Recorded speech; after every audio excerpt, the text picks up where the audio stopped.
तो पहाड़ पर सफेद तांडव भारी, जिंदगी बचाने के लिए जंग लगातार जारी।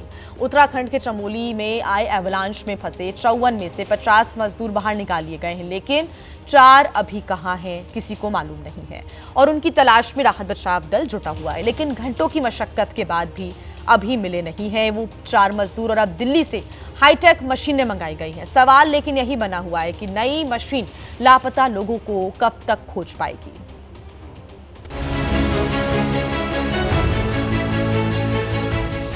जिंदगी बचाने के लिए रेस्क्यू ऑपरेशन जारी है। लापता मजदूरों तक पहुंचने के लिए 5 चेतक हेलीकॉप्टर और 1 प्राइवेट हेलीकॉप्टर की मदद ली जा रही है।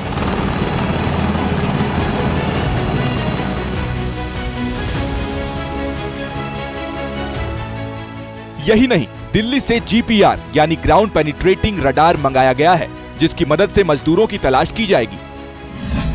ग्राउंड पेनिट्रेटिंग रडार से जमीन के अंदर की चीजों का पता लगाया जाता है। इसमें रेडियो तरंगों का इस्तेमाल होता है। जमीन के नीचे दरारें या वस्तुएं या खतरों को आसानी से पता लगाया जा सकता है। इसीलिए इस रेस्क्यू ऑपरेशन में जीपीआर की भी मदद ली जा रही है। पहले से ही जेसीबी से बर्फ को हटाया जा रहा है, लेकिन अभी भी स्थिति सामान्य नहीं हुई है। तो देखिए, रेस्क्यू ऑपरेशन में आईटीबीपी, बीआरओ, एसडीआरएफ और एनडीआरएफ की टीम्स लगी हुई हैं। सीएम पुष्कर सिंह धामी 2 बार माणा का दौरा भी कर चुके हैं। पीएम मोदी से लेकर गृह मंत्री अमित शाह भी नजर बनाए हुए हैं। 2022 में पीएम मोदी माणा गांव का दौरा करने के लिए पहुंचे थे और इसलिए इसको लेकर प्रधानमंत्री काफी ज्यादा चिंतित भी हैं। अगर मौसम सही रहता है तो अब तक रेस्क्यू हो जाने की उम्मीद थी, लेकिन वेदर विलन बनकर सामने खड़ा है।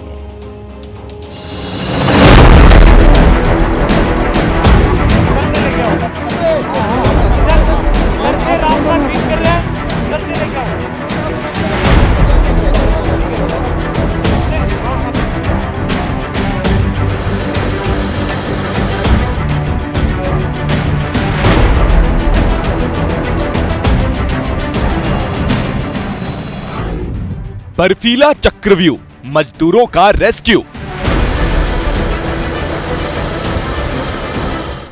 बर्फीला तूफान, एयरलिफ्ट कर बचाई जान।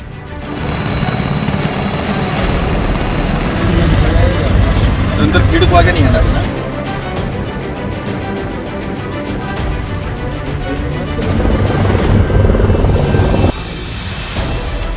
बर्फ से घिरी ये ऊंची ऊंची पहाड़ियां हिंदुस्तान के पहले गांव माणा की हैं।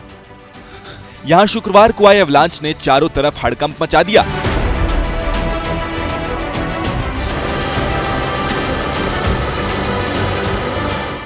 जिसकी चपेट में बीआरओ के मजदूर आ गए और बर्फ में दब गए। ये सभी मजदूर सेना के आवागमन के लिए रास्ते से बर्फ हटाने का काम करते थे, लेकिन एवलांच की रफ्तार इतनी तेज थी कि किसी को संभलने का मौका ही नहीं मिला। हादसे के वक्त सभी मजदूर कंटेनर में सो रहे थे। यही वजह थी कि सभी बर्फ में दब गए।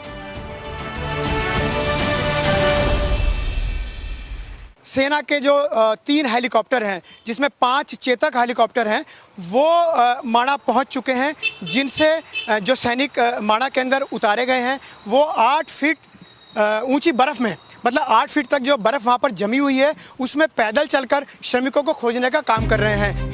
खराब मौसम, ऊंचे पहाड़, भारी बर्फबारी, ये सभी चुनौती बनकर खड़े थे, लेकिन सेना ने कोई कसर नहीं छोड़ी। जैसे ही बर्फ में मजदूरों के दबे होने की खबर आई, सेना रेस्क्यू ऑपरेशन में जुट गई। तस्वीरों में देख सकते हैं कि कैसे सेना के जवान बर्फ में दबे मजदूरों को निकालकर बाहर ला रहे हैं। ये आईटीबीपी, बीआरओ, एसडीआरएफ और एनडीआरएफ की कोशिश का ही नतीजा था कि हादसे वाले दिन ही 33 मजदूरों को बर्फ से निकाल लिया गया, लेकिन खराब मौसम और रात का अंधेरा रोड़ा बन गया। लेकिन अगली सुबह 7:30 बजे फिर से रेस्क्यू ऑपरेशन शुरू कर दिया और जैसे ही मजदूरों को बर्फ से निकाला, उन्हें तुरंत एयरलिफ्ट कर अस्पताल पहुंचाया। 7:30 अराउंड से ही हेली रेस्क्यू स्टार्ट हो गया था, जिसमें आर्मी, आईटीबीपी, एनडीआरएफ की ज्वाइंट टीम्स काम कर रही हैं। इस पूरे रेस्क्यू ऑपरेशन पर खुद उत्तराखंड के सीएम पुष्कर सिंह धामी नजर बनाए हुए थे। हमारा प्रयास है जल्दी से जल्दी सभी जो फंसे हुए श्रमिक हैं, सभी जल्दी से जल्दी बाहर निकलें, सभी को सकुशल बाहर निकाला जाए। उसके लिए हर संभव प्रयास चल रहे हैं। टीवी स्क्रीन पर दिख रही इन तस्वीरों से समझ सकते हैं कि पुष्कर धामी किस तरह एक्शन में दिखे। 2 बार माणा दौरा किया, घटनास्थल का हवाई सर्वे किया, जितने मजदूरों को रेस्क्यू किया गया उनसे बात की और हर संभव मदद का भरोसा दिलाया। इस दौरान पुष्कर धामी अधिकारियों के साथ हाई लेवल बैठक भी करते नजर आए और इस पूरे घटनाक्रम की जानकारी प्रधानमंत्री नरेंद्र मोदी और गृह मंत्री अमित शाह को भी दी। सारी जानकारी ली है और हर संभव सहायता का उन्होंने आश्वासन भी दिया है और पूरे प्रदेश भर के अंदर अन्य जगह पर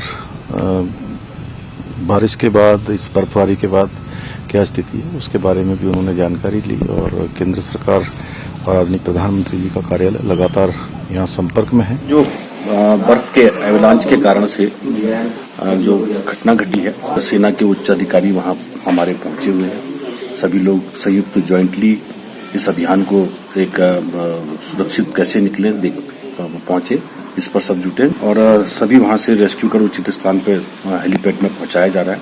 इस पर सरकार और हम सब लोग लगातार निरंतर बातचीत कर रहे हैं। रेस्क्यू ऑपरेशन के दौरान ऋषिकेश एम्स के डॉक्टर भी अलर्ट मोड पर दिखे। कुछ एक मरीज हैं जो बॉर्डर रोड ऑर्गेनाइजेशन के हॉस्पिटल हैं, उसमें शिफ्ट कर दिए गए हैं। हम लोग उनकी साइट के साथ इन टच हैं और प्रिपेयर्ड हैं पूरी तरह से एम्स ऋषिकेश में, क्योंकि हमारा ट्रॉमा सेंटर जो है वो हेली एम्बुलेंस से मतलब लैस है और अभी हमें कोई ज़रूरत पड़े तो हम पेशेंट्स को वहाँ से ला सकते हैं। बता दें कि उत्तराखंड के ऊंचाई वाले कई इलाकों में बीते 24 घंटों से बर्फबारी हो रही है, जबकि निचले इलाकों में बारिश का दौर जारी है, जिसमें केदारनाथ धाम, त्रियुगी नारायण, तुंगनाथ, चोपता में करीब 4 से 5 फीट तक बर्फ गिरी है। मौसम विभाग ने उत्तराखंड में भारी बारिश और बर्फबारी का ऑरेंज अलर्ट जारी किया है, लेकिन चमोली के माणा में आए एवलांच के पीछे ग्लोबल वार्मिंग बड़ी वजह मानी जा रही है। दरअसल जब भी उत्तराखंड में बर्फबारी होती है, उसके बाद आसमान साफ होने लगता है, तेज धूप निकलती है तो ग्लेशियर की निचली परत पर काफी वजन आ जाता है। इससे ग्लेशियर में क्रैक आ जाते हैं और जब ये ग्लेशियर टूटते हैं तो इस तरह के हादसे होते हैं। हालांकि मौसम विभाग ग्लेशियर्स की रेगुलर मॉनिटरिंग करता है, लेकिन माणा में इस तरह का हादसा हो जाएगा ये किसी को अंदाजा नहीं था।